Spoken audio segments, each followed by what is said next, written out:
কিরে, কি অবস্থা? ক্যান্ডি লাগবে। কি? ক্যান্ডি লাগবে আমার ভাই। হ্যাঁ তো নিবি, সমস্যা কই? 500 দে। আমার কাছে কোনো টাকা নেই ভাই, তুই এখন দে, আমি পরে দিয়ে দিব। দেখ ভাই, এটা আমার বিজনেস।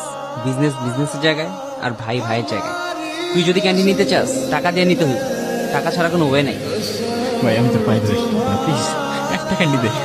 আমি তো সব টাকা দিয়ে দিব, তুই যা করতে বলবি সব করবো, আমার একটা ক্যান্ডি দে প্লিজ ভাই। সম্ভব না রে ভাই। সম্ভব হলে কি তোরে আমি না করি? তোর জন্য একটা অফার আছে আমার কাছে। কিসের অফার? দেখ, তোর বাসা থেকে বের করে দিচ্ছি, তোর কাছে কোনো টাকাও নাই। আমি বলি কি, তুই আমার সাথে পার্টনারশিপে চলে আয়। কিসের পার্টনারশিপ? Sweet ক্যান্ডির partnership. তোর উপর আমার ভরসা আছে, আমি জানি তুই পারবি। শোন, দুই ভাই মিলে খুব কামাবো, পুরা রাজ করবো এই শহরে।